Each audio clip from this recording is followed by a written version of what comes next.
What's Splashin', and welcome to Season 5, Episode 2 of Siren Sundays, with me, your host, Lashanti the Siren.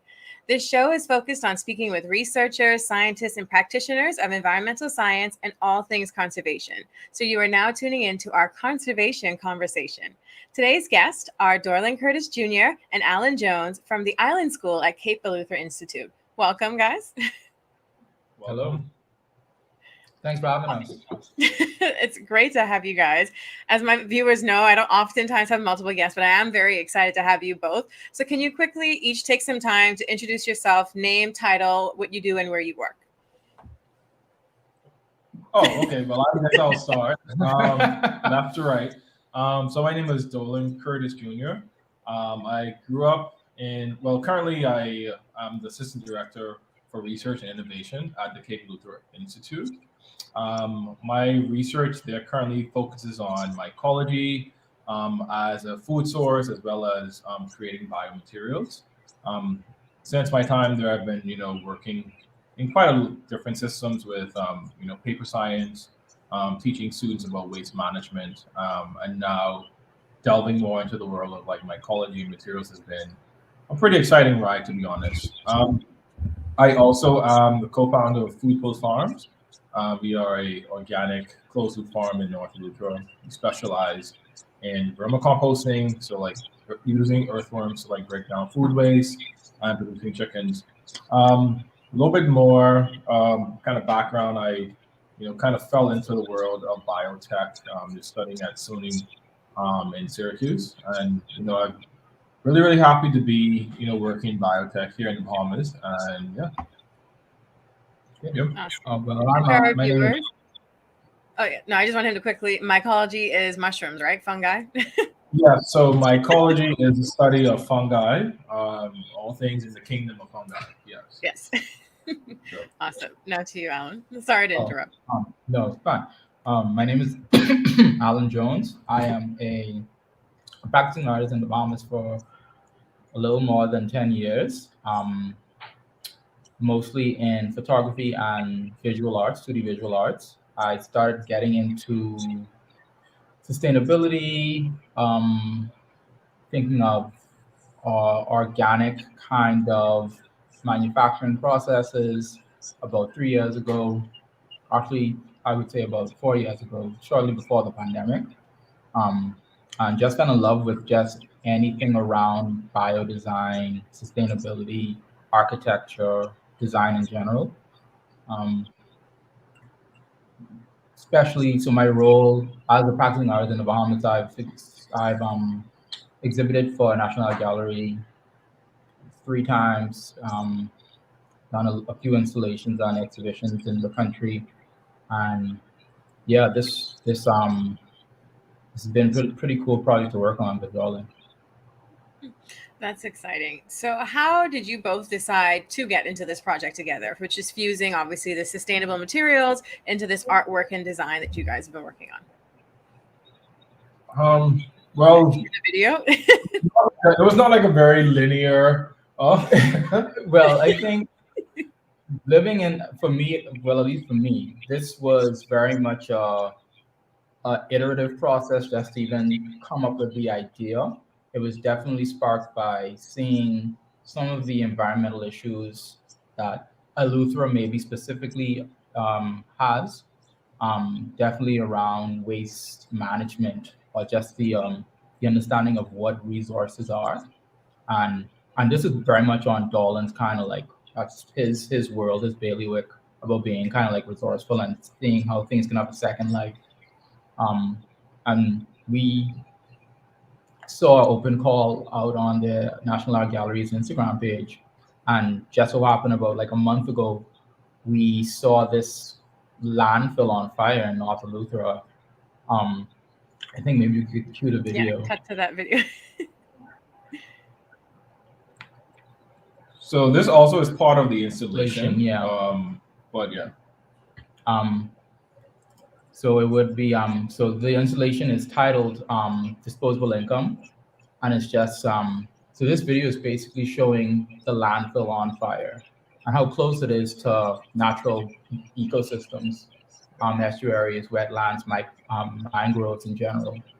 And in the video, we have a title saying that the problem is right in front of you. So a lot of the problems that we face in this country, whether it be, you know, health issues, whether it be food, sustainability issues, these kind of issues that, plague us, these problems can pretty much be solved if we reassess what resources are Mm-hmm.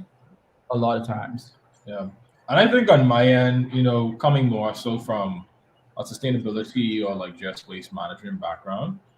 So me, as well as our waste management tech, Ruben Gomez, like we manage the waste for the Adams School.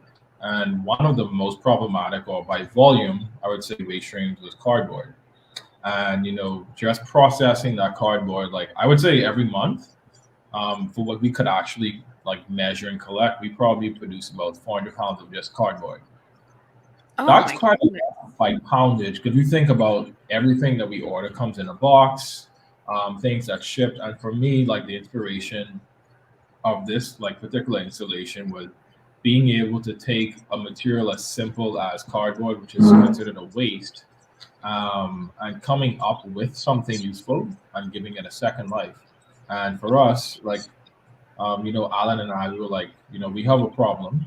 Let's utilize our expertise, whether that's in industrial design or in waste management or in material science, and try to formulate um, literally a solution to this cardboard. And that's kind of where the birthplace of this art installation came about, is focusing primarily on, this material and how does this actually impact either us in supply chain, us as humans in our environment, and also in our waste management system. So yeah. Right. So I think this would be a good time to show the process then on how you guys created the art exhibit. Yeah. Yeah. So I mean, process wise, like I said, every week we shred anywhere from like, I would say at least 100 pounds of just cardboard, right? And so going through the process, I used to work in a paper mill in Michigan, and so was very used to like being in like heavy industrial environments that would probably have paper machines that are like literally almost the size of a football field. And so I'm Wow. like, you know what, let's try this process on a very rudimentary level. We Mhm. came up with the panels that Alan designed, and that also came about through with just a lot of trial and error. Yeah. Yeah. The design for the panels, basically we looked. I think Dolan, it kind of piggybacked off of the exercise you did early on with the Island School about making paper, just sheets of paper. Yeah. Mhm.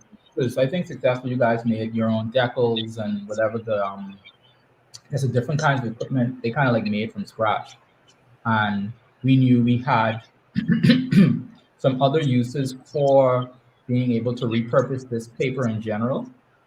And I don't think, did you guys use cardboard before, or this was the first time you used cardboard? So before we used to like literally cook casuarina, Oh like wow. butcher to make pulp from that. But then this Mhm. time we were like, we have this issue with cardboard. Like let's try to make paper from materials that are readily available. Yeah, it's So that yeah. it's that rethinking of what a resource is that I Right. think kind of like made it interesting, because you can make paper. Making paper is not a new thing, but making something that can from a source that was considered a discard, we made it kind of interesting. So these were kind of made specifically to address an Earth Day initiative that we had on campus. Nice. So we made plates with these cardboard panels. So we basically treated the panels like raw materials to then make plates. So we took this discarded material, gave it a new kind of like purpose to be used for various other things. And specifically for that initiative, it was to make paper plates. Um, Nice. I mean, and that like that whole design process, like it didn't happen overnight. Initially we were thinking like, hey, we have this challenge for Earth Day, making an impact. And we were like, well, what is the common experience of people on our campus, and the common experience was dining, right? So we were like, okay, we have a dining experience. Everyone's got to eat. Yep, everyone has to eat, but how do we actually make an impact or send a message that, sustainability is something that is very possible, and material design is like something that impacts all of us. So I think initially I had a very crazy idea of making plates from sea grape leaves, right? I was like, this is gonna be which great. is not a bad idea, but when Yeah. it's a campus of 100+ people, that's a lot of That's a lot of leaves. That's a lot of ball trees. A lot of trees to be. Not only that, but it's like you can't eat guava enough, or you can't eat sauce, or or Cajun rice, Not all sea grape leaves are like the same size. You might go to some trees that are like very small. Oh yeah. Mhm. So, and then we also had a concern from our dining hall staff that were like, I don't know if I trust a sea grape leaf to hold a plate of food, Right. Fair. Especially when you think about Bohemian dishes where you could have macaroni, peas and rice, Mhm. chicken, coleslaw, Fish. So it's like One plate. that's not all gonna fit. So we And took tear in the that. middle. Yeah. So we kind of took that in our design process. We think about, okay, the requirements are it needs to be sturdy enough to hold a plate of food. It needs to be sustainable, or in our case, our design criteria was it needs to be compostable. Yeah. Because we don't want to create something that is going to be persistent in nature and then cause another issue. So I think we kind of took that as our first challenge. We made the paper plates, and kind of strangely, like a wild success. honestly, our molds were literally And bowls too. yeah. I mean, they came out like surprisingly well, and that design it just kind of happened. Yeah. Man, I can't get a bowl. I want to see this. Wow. Might be, but yeah, so it's kind of like I think that was also like we did all of this process, and we were like, well, we should definitely think about answering this artist call from NAGV, and that's literally what went into fabricating our story of this art installation. Yeah. That's exciting. And I know we do have a comment in from YouTube from Kerwin. He says, man, I just went to get some cardboard today for something. It's cool knowing there are more uses for it. And would you say, and also Mallory is saying those paper plates were awesome. Would you say that this process in creating even just these plates, or even the method you use to take this cardboard for this installation, is something that someone could do at home? I mean, I noticed in the video there was a blender going on, and you had like the blender going and the water, and you had it laying out in the sun. How easy is this for someone to just do at home? Like, if I had some cardboard, can I make a plate? I mean, in theory, Technically, yes. Yeah, I mean, you don't trust my skills. No, I mean, it is like, it's just a paper making like exercise. It's if you were to like deconstruct it, it's paper mache without glue. Basically. Okay. Yeah. Oh, But I think when you think about materials like a lot of these are just plant fibers, and so we have a lot of people around the world that make paper from things like jeans, like cotton. I mean, anything that's fibrous. So I mean, it is something that technically you can make, but I think in like the way that we obviously came about, we were like, well, yes, we can make sheets, but we want to take it a step further. Yeah. And then making something that is unique. Knowing that it's already a bit of a tough sell to tell people we want you to eat off of disposed cardboard. You have to at least address some of the aesthetic issues of which you want people to interact with. And I think that's where everything that we interact with is designed. Most things. Everything, even everything in nature, in a way, nature designs things. Right. So if you design it with the intent of people wanting to eat off of it, it has to look similar to what they're already comfortable with. It has to look like a plate. It has to look like something that's familiar. And that's kind of like where my understanding and where a lot of my comments on like in the project came from. It was like from a design aspect. The science aspect and like making sure that it was actually rigid, could be sturdy, could be made. That was more. I was leaning on Dorlan's expertise on that, but we kind of like where the I think that's where this kind of project kind of shone the potential for the art kind of side of creating things being, playing more of a pivotal role.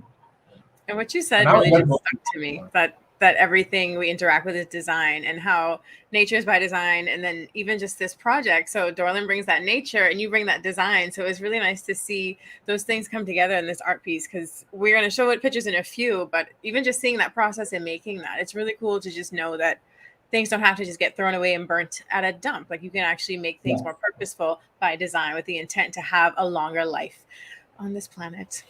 Absolutely. I mean, look at what we do. Like every December, what do we do with cardboard? Oh my goodness. We throw it away. I mean, well, we do, but we We also also make junk junk in in costumes. Yeah.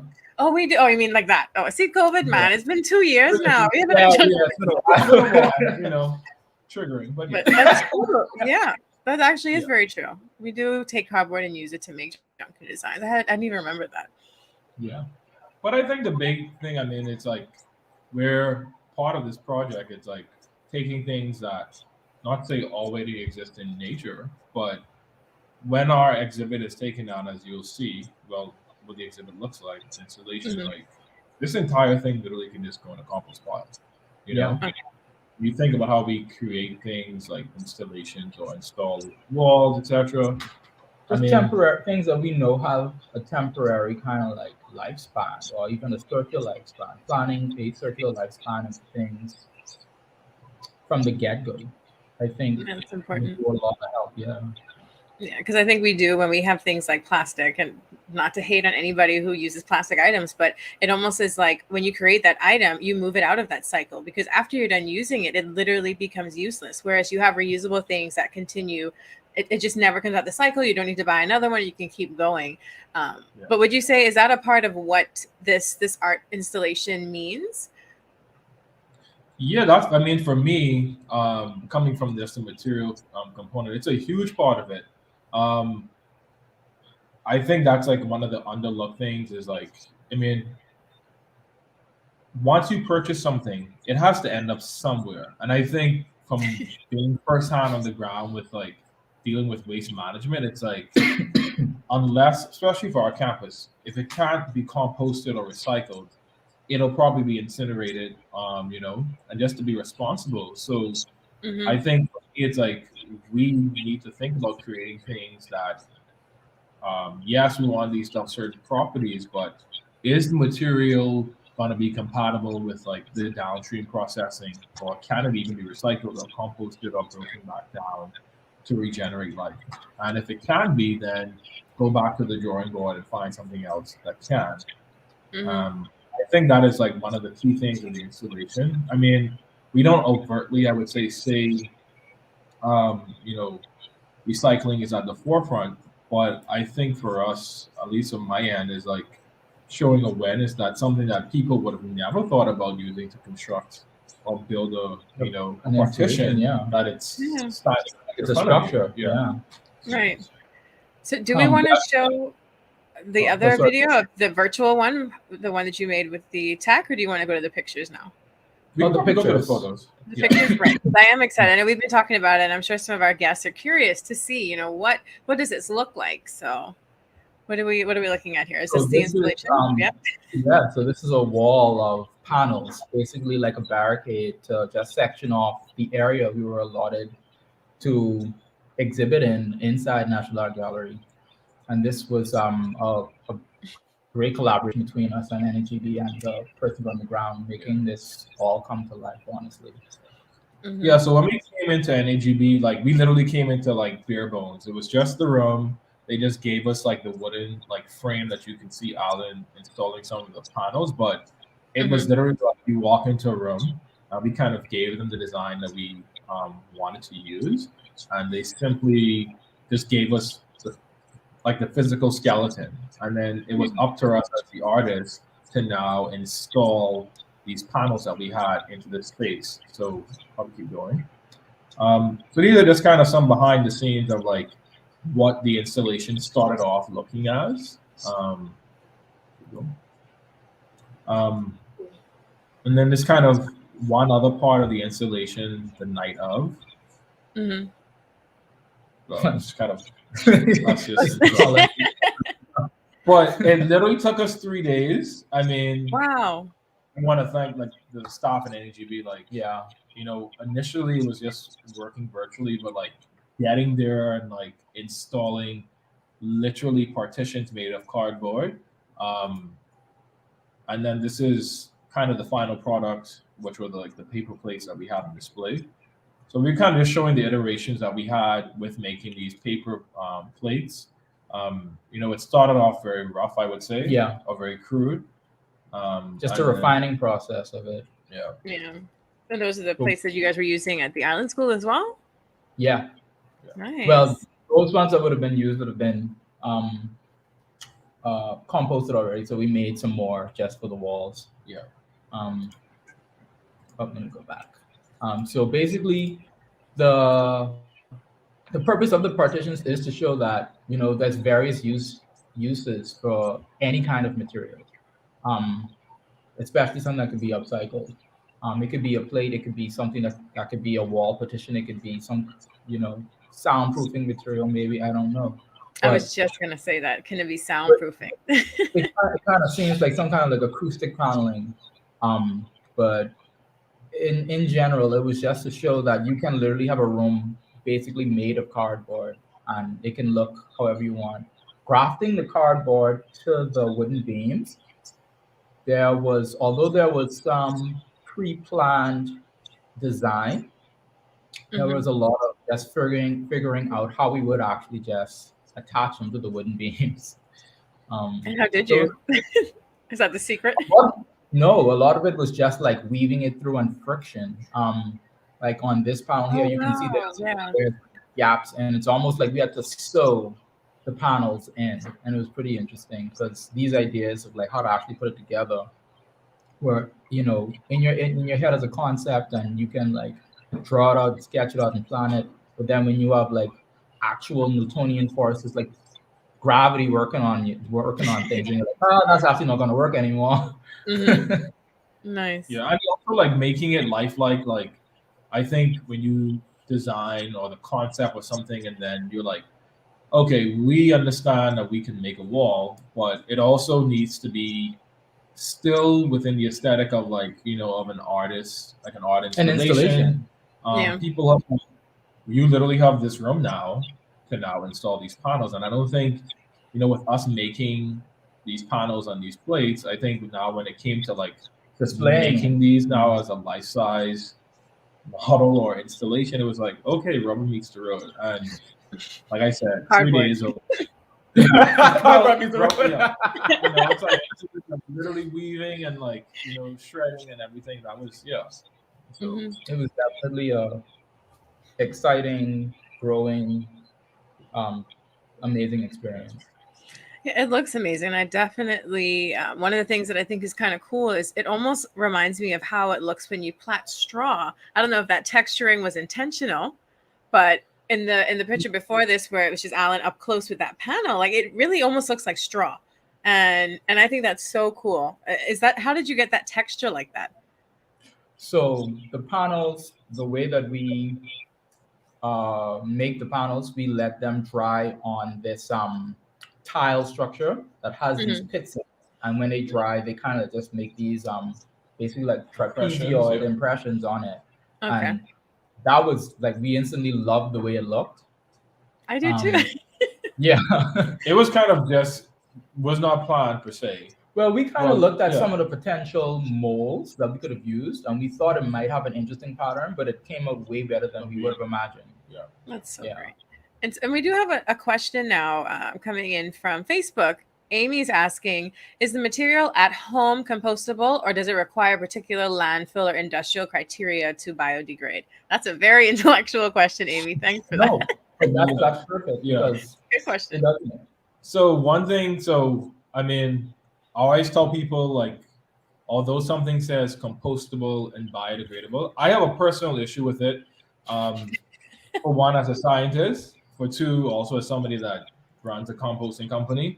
When you actually do put these materials in, anything is biodegradable. Like I would say most plastics, they technically will biodegrade. Now it's a matter of how long will it take to biodegrade, or is this something that is like can be degraded within our lifetime? So a lot of the things that you see that are biodegradable, like the plastics, I think they're technically made from like polylactic acids. So there are like organisms that can break them down. However, you can't just throw the cup outside and say, come Right.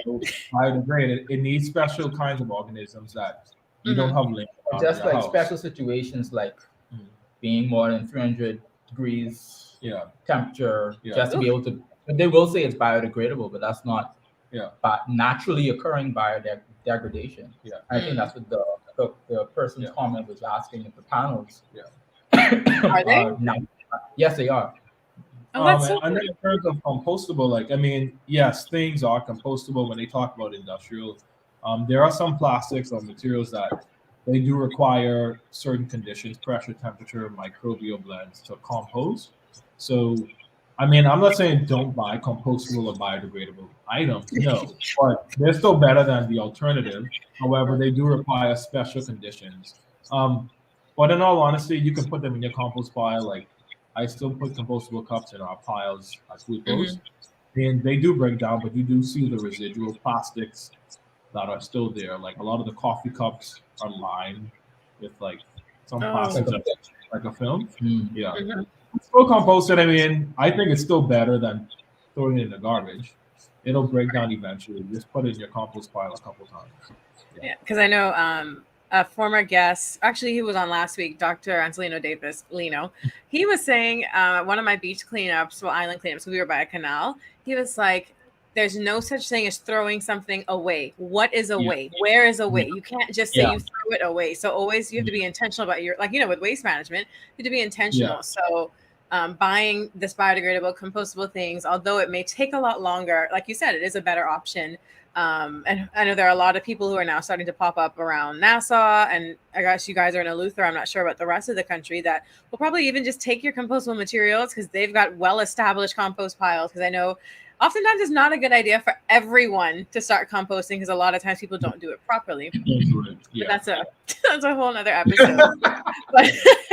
But in reference to the piece that you guys created, which is obviously reflecting the sustainability and hinting to notes of this conservation, do you see a lot of other pieces like this? Or do you think that this is maybe the first of its kind or one of the first of its kind here in the Bahamas specifically? I haven't seen much. I do a little bit more research, but I don't think I've seen much art installations that try to have these multi-layered conversations around our waste management system, our proclivity to try and make upcycle things, and how it's kind of like embedded in culture a little bit. I mean, if like I tell people when they went to the installation, they're like, what was some of the inspiration? It's like, well, if you grew up in a household and the cream can wasn't the best cup in the house, I don't know, because he was fighting for that. But that's kind of like a bit of our, cultural history, because we know if you lived on an island that wasn't getting a lot of shipments, you pretty much didn't have much resources in general. So grappling with that as our, with that as our colonial past a bit, we have to figure out if this is the blueprint of our nation, how do we address that? If shipments is how we basically wheel and deal, how do we make that sustainable?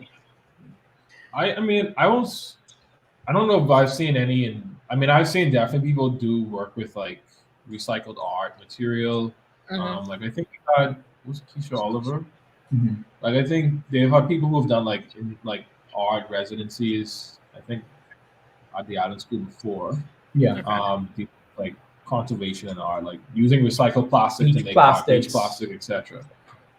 So I've seen like maybe that, but I haven't seen anything focused on like materials that are like you can grow, or focusing on like compostable materials at the forefront of an installation. Now a lot of these, I would say, definitely places in like in Europe, and I think it's now becoming fashionable or on brand to now focus on like the material or compostable materials or natural materials at the forefront. So Well, I won't say there To be isn't. determined. I won't Right, say to that be, yeah. exists, but I just haven't come across anything outside of like recycled plastic or metals, etc. Nothing with this particular yeah.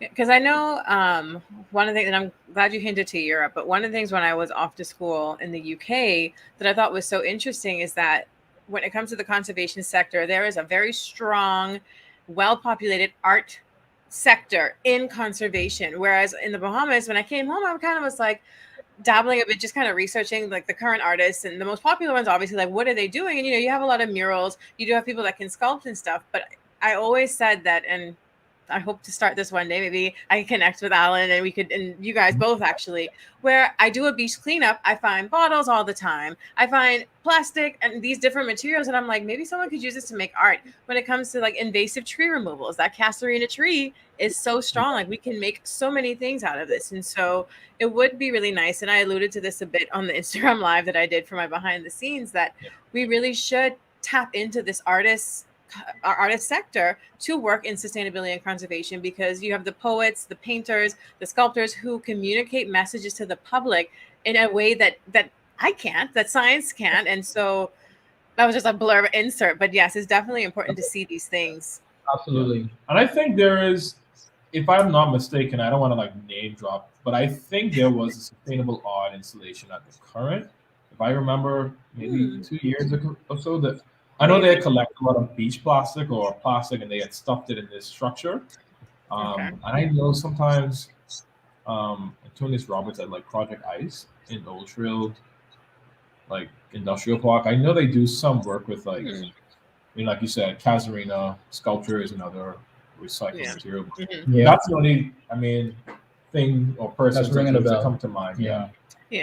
I do think even some of the sculptures out west by Clifton Heritage Park, I think those are made from Casuarina. I think. Yeah. I think so. I'd have to double check.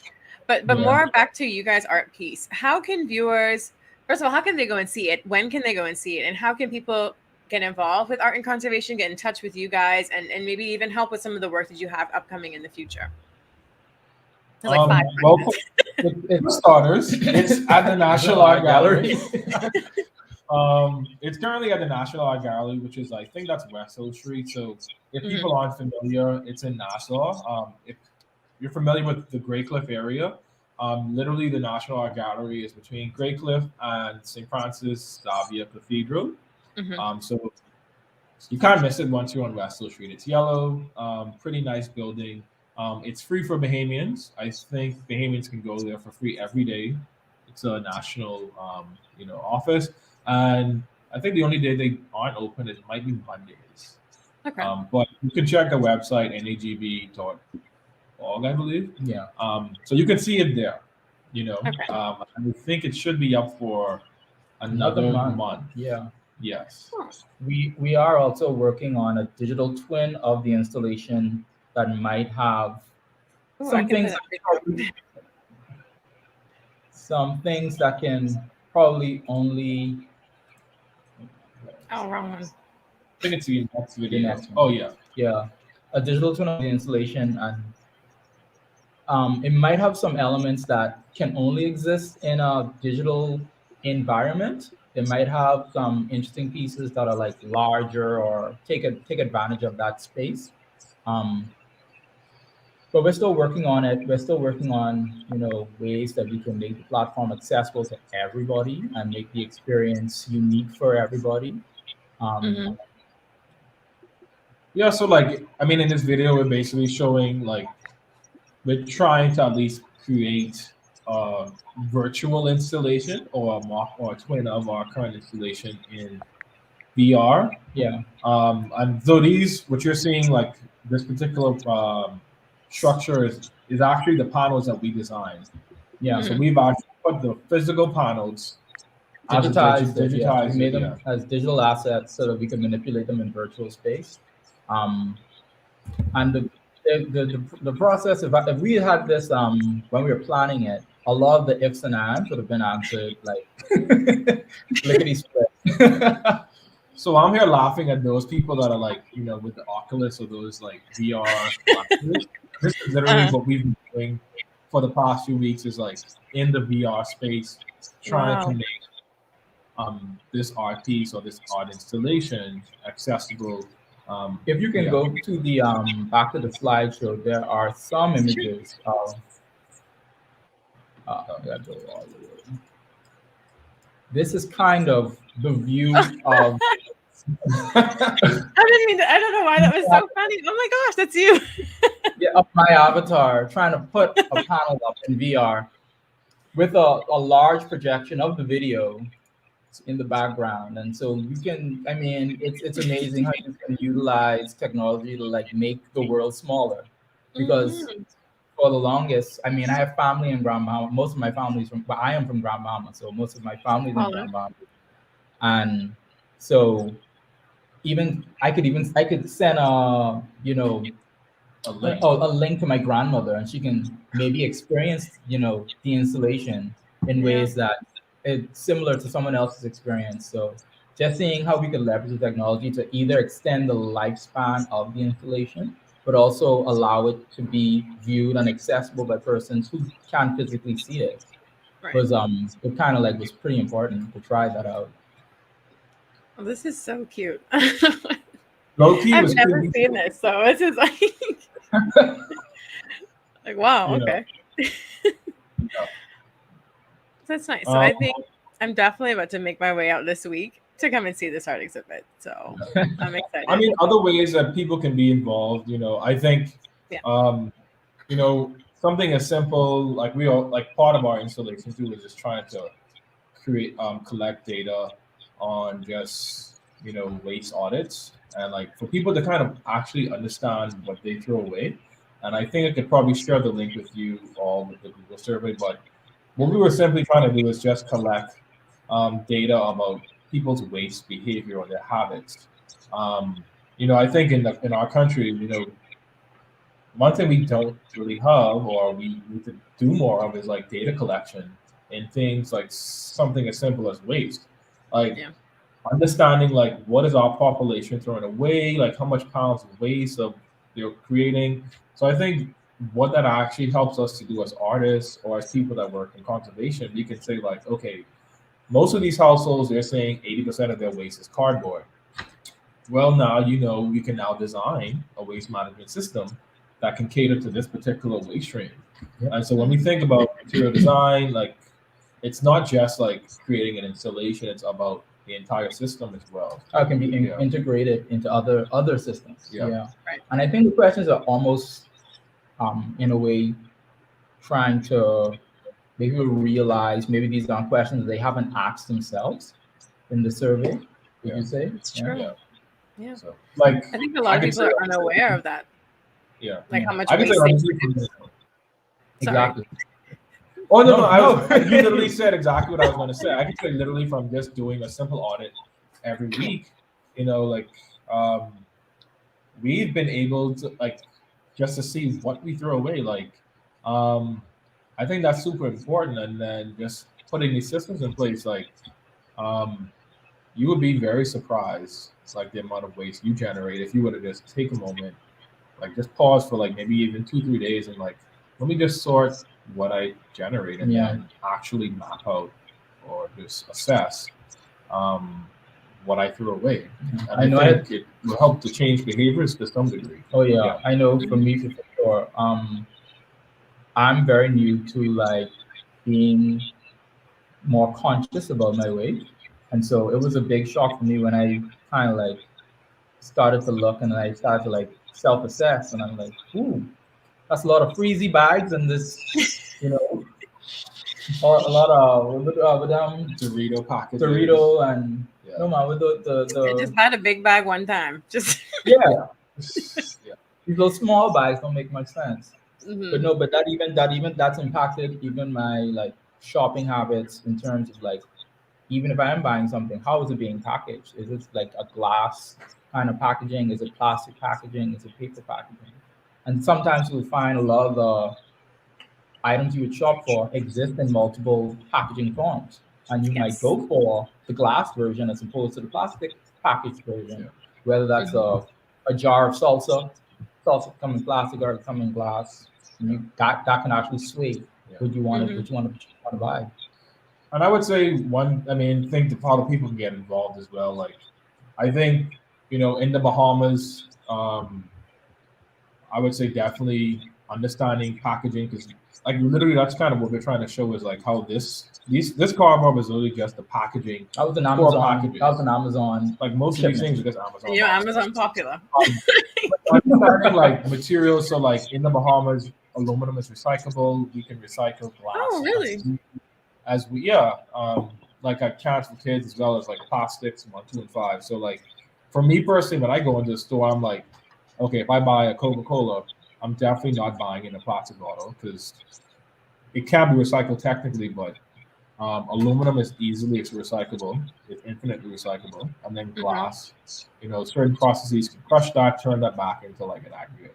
So I think, what this installation of for viewers is just understanding the relationships that material packaging plays in our like environment, in sustainability, in like, and I'm sure, like you said, doing beach cleanups or just surveys, a lot of these things that probably do wash up on the shore are just Oh, yeah. biodegradable packaging. Yeah. Yeah. Mhm. So imagine if you probably had a material that was packaged in something compostable. It might wash on shore, but It'll break down. nature will break it down Yeah. pretty quickly. Mhm. Yeah, I know. I feel like this was a couple of years ago where there was some beer company or some soda company or some company that was doing 6 packs, and instead of like plastic rings, they were doing like this whatever the material was, if it got into the ocean, the fish could eat it.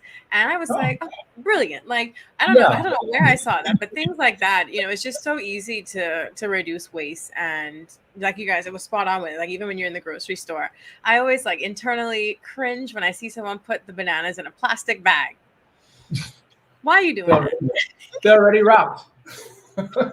Right. So, but as we start to wind down, do you guys each maybe have some final thoughts for viewers, words of experience or inspiration that you have from your career thus far?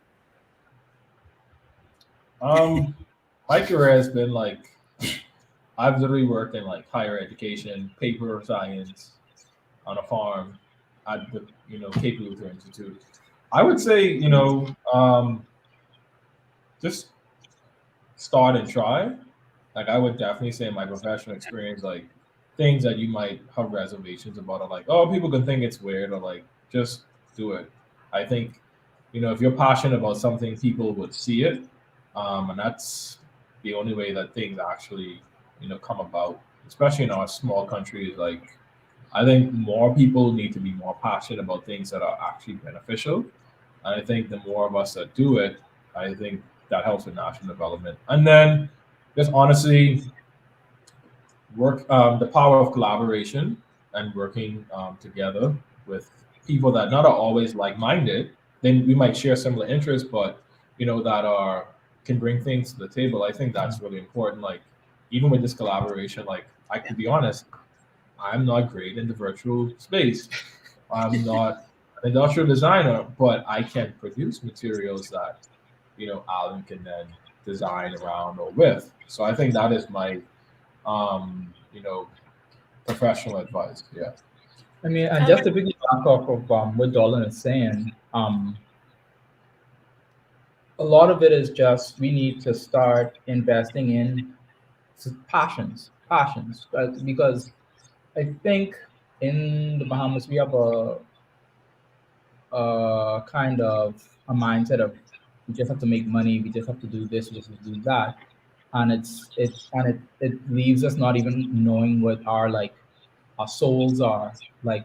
If you're just fulfilled by a greed or a social trend, Mhm. that's not really going to help you in the long run.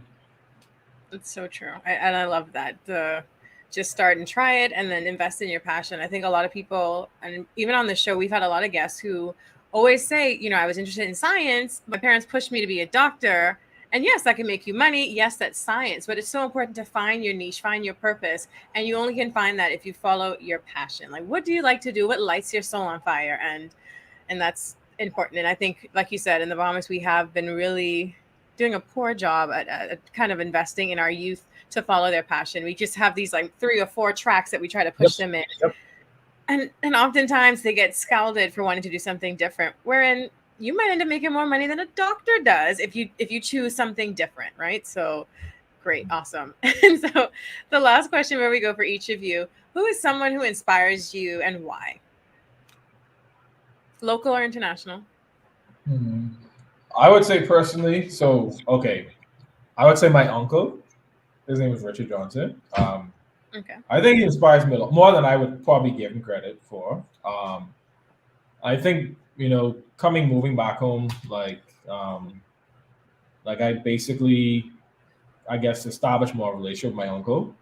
We never really, I mean, we were cool, but like we're now business partners at Food Post.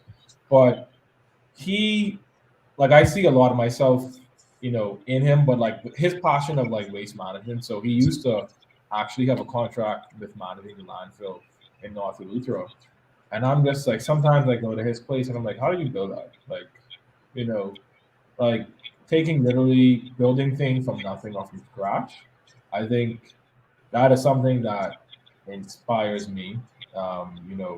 Being able to see the value in like literally waste, I think is, that culture and philosophy that he has is kind of inspiring. And even though it might not be like broadcasted, it's just in his own small world.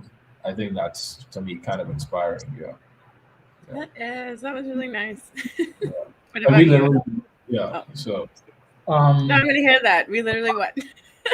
no, I'm saying, like if you were to come to like, we literally built this farm from like literally the landfill, like the dump. I mean, we dumpster dive quite a lot from the North Eleuthero landfill, but I like to call it, the Bahamian Home Depot Nice. because people throw away a lot of stuff in North Eleuthero. And for our viewers, we actually do have you coming back on in March, right, to talk about Food Post Farms. So for anyone who was curious about that, we are getting Dorlan back. Sadly, not with Allan, but I might try and get Allan for another episode in the future too. So. Okay. Inspiration a lot. I mean, just being in the Bahamas, growing up in the Bahamas. Like I told, like I thought, again, a topic that came up about like how is like upcycling now becoming trendy around the world. I'm like, Bahamians been upcycling since Junkanoo, to be honest. So this is not nothing new to the Bahamas.